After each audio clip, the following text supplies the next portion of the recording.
তোমাদেরকে আজিজ টিউটোরিয়ালে স্বাগত।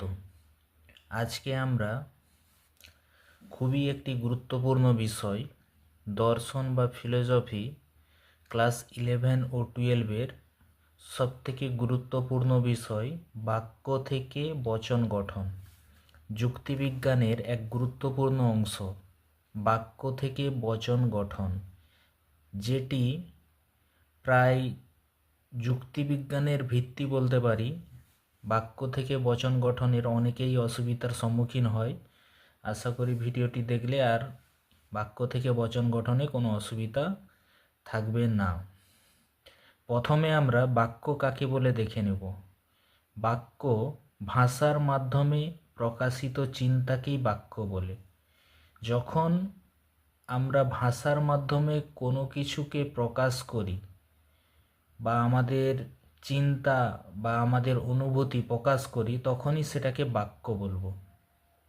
যেটা বাংলায় ব্যাকরণের ক্ষেত্রে আমরা পড়েছি বাক্য কাকে বলে, যখন কতগুলি শব্দ পাশাপাশি বসে মনের ভাব প্রকাশ করে তখন তাকে বলছি বাক্য। এবারে বচন কাকে বলে দেখব। যে বাক্য থেকেই বচন গঠিত হয়। বচন হলো বাক্যের যুক্তিবিজ্ঞান সম্মত রূপ। বচন হলো বাক্যের যুক্তিবিজ্ঞান সম্মত রূপ। তাহলে বাক্য থেকেই বচন গঠিত হয় এবং বচন থেকে গঠিত হয় যুক্তি। কতগুলি বচনের সমষ্টি হলো যুক্তি, যেখানে একটি বচনের সত্যতা একাধিক বা একটি বচনের সত্যতার উপর নির্ভর করে। এক বা একাধিক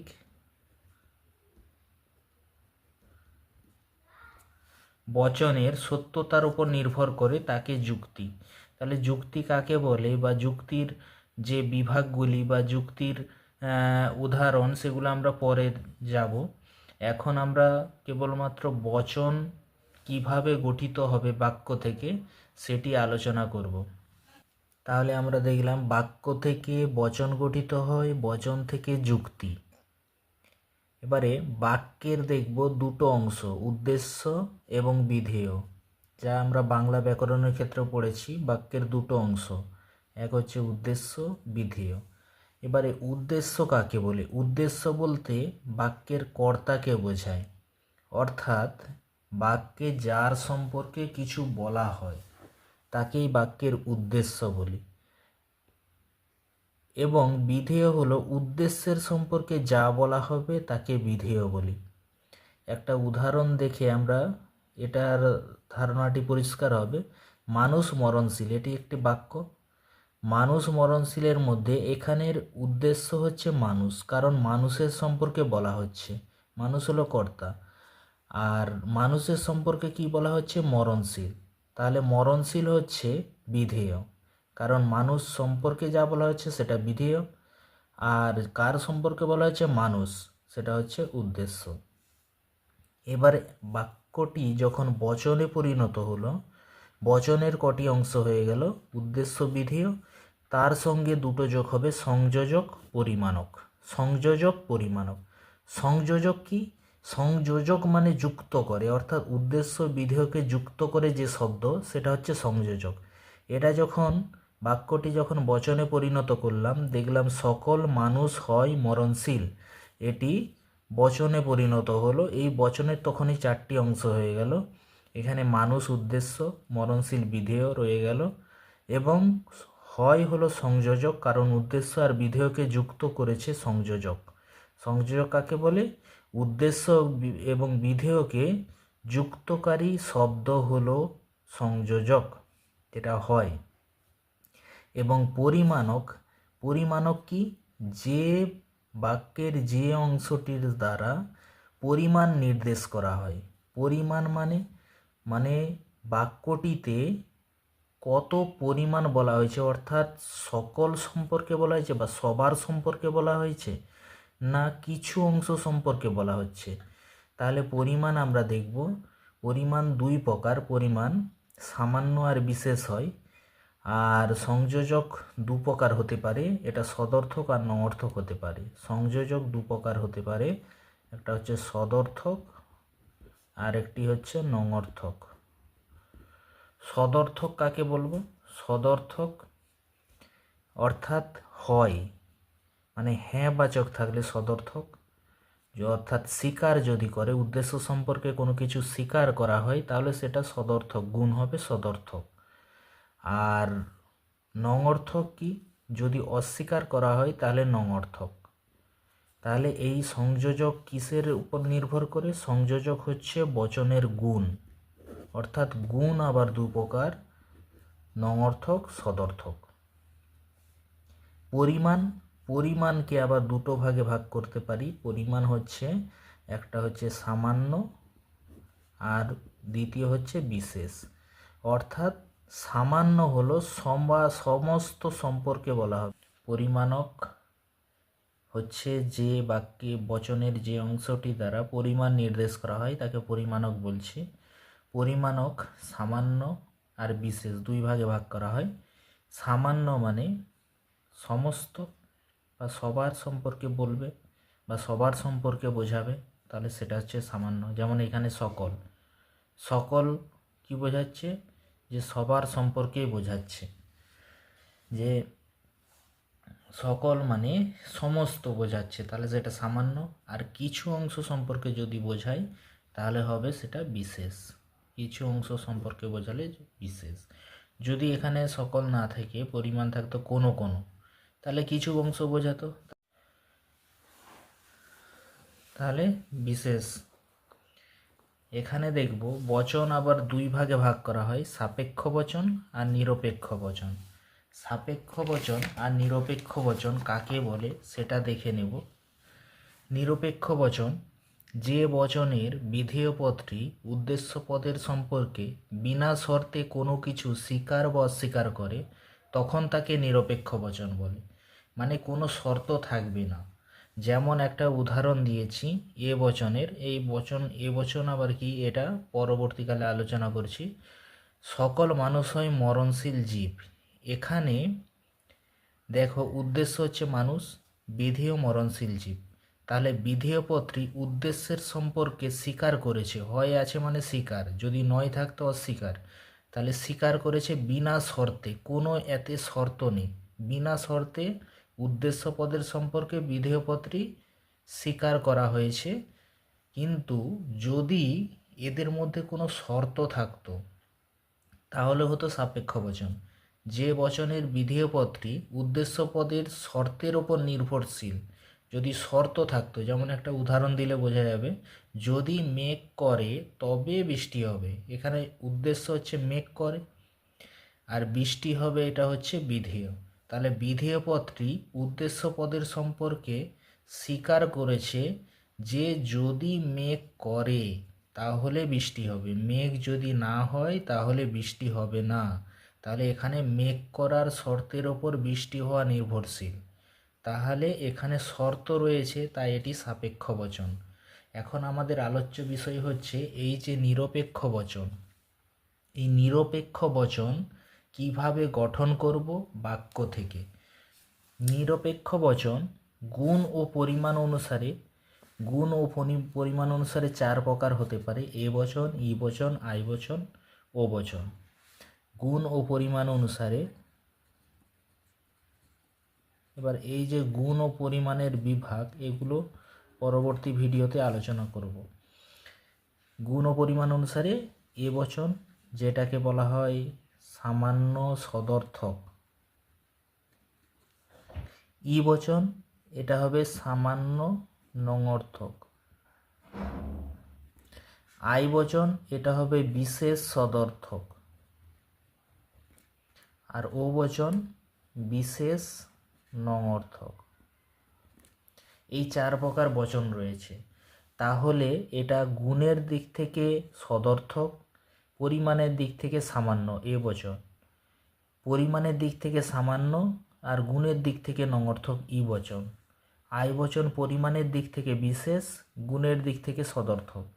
ও বচন পরিমাণের দিক থেকে বিশেষ, গুণের দিক থেকে নঙর্থক। উদাহরণ দেখলে আমরা বুঝতে পারবো। তবে এখানে বাক্য থেকে বচন গঠনের কতগুলো নিয়মাবলী রয়েছে, সেই নিয়মাবলী গুলি আমরা দেখব। তবে একটা সাধারণ নিয়ম, যদি সবার সম্পর্কে বোঝানো হয় তাহলে সামান্য বচন হয়। সামান্য বচন কোনগুলো? এ বচন, ই বচন। কারণ এক্ষেত্রে আমরা সামান্য বচনে জানি যে সবার সম্পর্কে বলা হয়। আর কিছু সম্পর্কে যদি দেওয়া থাকে তাহলে সেটা হবে বিশেষ বচন। বিশেষ বচন কোনগুলো? আই বচন, ও বচন, দুটো হচ্ছে বিশেষ বচন। এবার এই চারটি বচনের কিছু প্রতীক রয়েছে, সেগুলা দেখব। এ বচনের সকল ড্যাশ হয় ড্যাশ। এবার ড্যাশ দেওয়ার কারণ হচ্ছে আমরা এখানে উদ্দেশ্য বসাবো, এখানে বিধেয় বসাবো। এটা এক ধরনের সূত্র বলতে পারো, এটা তোমরা মুখস্থ করে নেবে। ই বচনের কোনো ড্যাশ নয় ড্যাশ, আই বচনের কোনো কোনো ড্যাশ হয় ড্যাশ, ও বচনের কোনো কোনো ড্যাশ নয় ড্যাশ।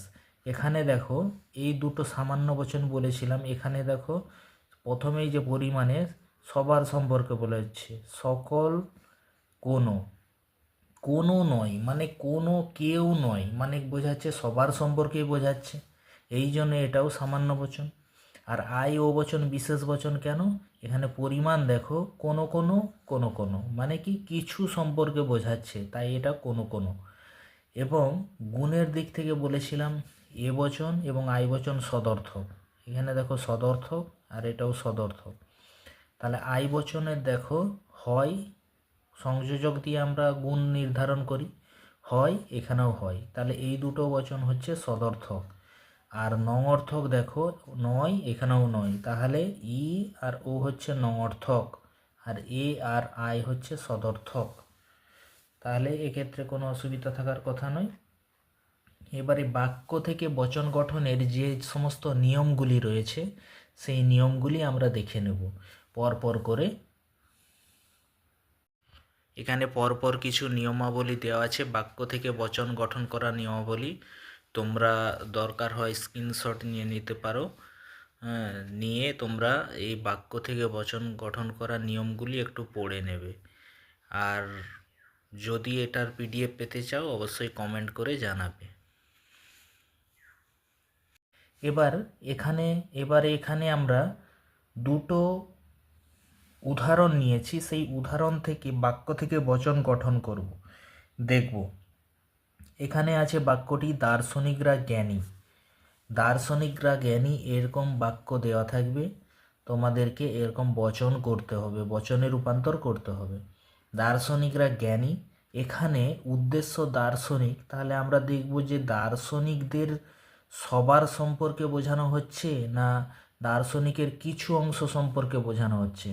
এখানে দেখো দার্শনিকরা জ্ঞানী, মানে সব দার্শনিক সম্পর্কেই বোঝানো হচ্ছে, তাহলে এক্ষেত্রে আমরা বুঝব যে সেটা সামান্য বচন হবে। অর্থাৎ সামান্য বচন মানে এ বা ই হতে পারে। এখানে দেখব কোনো নঙর্থক চিহ্ন আছে কিনা, নয়, না, নও, এইসব চিহ্ন আছে কিনা। এখানে কোনো নঙর্থক চিহ্ন নেই। দার্শনিকরা জ্ঞানী মানে স্বীকার করা হয়েছে, দার্শনিকদের সম্পর্কে জ্ঞান কথাটা স্বীকার করা হয়েছে, তাই এটা সদর্থক। তাহলে সামান্য সদর্থক, সামান্য সদর্থক বচন মানে আমরা জানি সামান্য সদর্থক মানে এ বচন, তাহলে এটি এ বচন হবে। তাহলে আমাদের প্রধান কাজ যখন বাক্য থেকে বচন করব তখন আমাদের প্রথম কাজ হবে বাক্যটি কোন বচন হতে পারে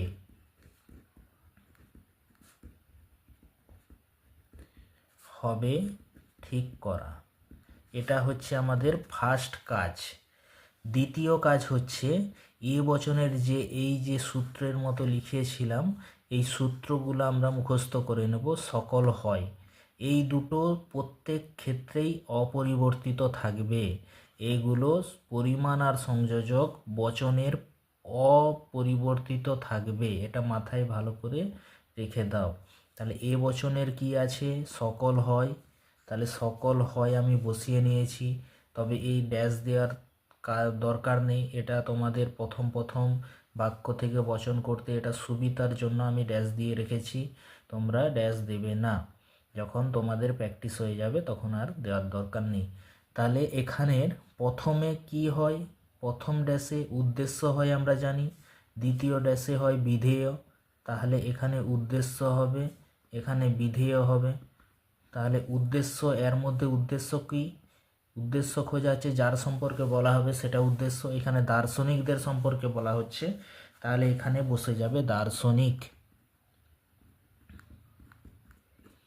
কারণ এখানে রা দেওয়ার দরকার নেই, পরিমাণটা প্রথমেই দেওয়া আছে। রা বা দার্শনিকগণ বা দার্শনিক বা কোনো উদ্দেশ্যের সঙ্গে যে বহু মানে বোঝাবে সেরকম শব্দগুলি আমরা দেব না, শুধুমাত্র উদ্দেশ্যটাকেই নেব। তাহলে দার্শনিক, এখানে জ্ঞানী হচ্ছে বিধেয়, এদের সম্পর্কে কি বলা আছে? জ্ঞানী, তাহলে বিধেয়। সকল দার্শনিকরা হয় জ্ঞানী, এটা হয়ে গেল বাক্য থেকে বচন। তাহলে এক্ষেত্রে কোনো অসুবিধা নেই। তাহলে আমরা আরেকটা উদাহরণ দেখে নিচ্ছি, মানুষ অমর নয়। তাহলে মানুষ অমর নয়, এখানে প্রথমে আমাকে ঠিক করতে হবে বাক্যটি কোন বচন হবে ঠিক করা। এখান থেকে কোন বচন হতে পারে? মানুষ অমর নয়, তাহলে এখানে উদ্দেশ্য হচ্ছে মানুষ, বিধেয় হচ্ছে অমর। তাহলে অমর কথাটি সকল মানুষ সম্পর্কে বোঝানো হচ্ছে না কিছু মানুষ সম্পর্কে বোঝানো হচ্ছে, সেটা দেখব। তাহলে মানুষ অমর নয়, আমরা জানি কোনো মানুষই অমর নয়, কারণ সবাই মরণশীল। তাই এক্ষেত্রে সকল মানুষ সম্পর্কে অমর কথাটি বোঝানো হয়েছে। তাই সকল মানুষ সম্পর্কে বোঝালে আমরা জানি পরিমাণ কি হয়? সামান্য হয়। তাহলে এ হতে পারে বা ই হতে পারে, কারণ সামান্য বচন আমাদের আমরা জানি সামান্য বচন এ আর ই। তাহলে এখানে এ বা ই হতে পারে, কারণ আমরা পেয়ে গেছি যে সামান্য হবে বচনটি। এবার দেখব নঙর্থক চিহ্ন আছে কিনা। এখানে দেখো নঙর্থক চিহ্ন আছে, তাহলে কি হবে? সামান্য নঙর্থক। সামান্য নঙর্থক বচন মানে আমরা জানি ই বচন। সামান্য নঙর্থক, সামান্য আর নঙর্থক হচ্ছে ই বচন হবে, তাহলে ই বচন হয়েছে। এখানে কোনো নয়, ই বচনের যে দেখে নিলাম, প্রথম ড্যাশে কি বসাবো? উদ্দেশ্য বসাবো। তাহলে উদ্দেশ্য হচ্ছে মানুষ, আর তার সম্পর্কে কি বলা হয়েছে? অমর। তাহলে কি হলো? কোনো মানুষ নয়, অমর। এখানে তোমরা ব্যক্তি যোগ করতে পারো, তাহলে বাক্যটা ভালো শোনাবে, আর নাও করতে পারো, তোমাদের ব্যাপার। তাহলে ধরো উদাহরণ নিচ্ছি, কিছু ফুল সাদা। এক্ষেত্রে দেখব কোন বচন হবে এই বাক্যটি থেকে। এখানে দেখো কিছু, কিছু ফুল সম্পর্কে বোঝানো হয়েছে, তাই আমরা বুঝে নেব এটা বিশেষ বচন হবে। আর বিশেষ বচন কোনগুলো হয়? বিশেষ বচন হচ্ছে আই বচন বা ও বচন হবে। এখানে দেখব সদর্থক না নঅর্থক, কিন্তু এক্ষেত্রে কোনো নঅর্থক চিহ্ন নেই, নয় না কিছু চিহ্ন নেই, সদর্থক। তাহলে সামান্য বিশেষ সদর্থক হবে আই বচন। তাহলে আই বচন হলো, আই বচনের কি কোনো কোনো হয়। তাহলে এখানে কার সম্পর্কে বলা হচ্ছে? ফুল। এখানে কি বলা হচ্ছে? সাদা। তাহলে কোনো কোনো ফুল হয় সাদা, এটা উদ্দেশ্য বসিয়েছি, এটা বিধেয় বসিয়েছি। তাহলে বাক্য থেকে বচন গঠন হয়ে গেল। এবার এর কিছু ব্যতিক্রমী নিয়ম আছে, যেগুলি পরবর্তী ভিডিওতে আলোচনা করব। ধন্যবাদ। তোমাদেরকে যদি ভিডিওটি ভালো লেগে থাকে তাহলে চ্যানেলটি সাবস্ক্রাইব করে রাখো। পরবর্তী নতুন নতুন ভিডিওগুলি তোমরা নোটিফিকেশান পেয়ে যাবে আপলোডের সাথে সাথে। ধন্যবাদ।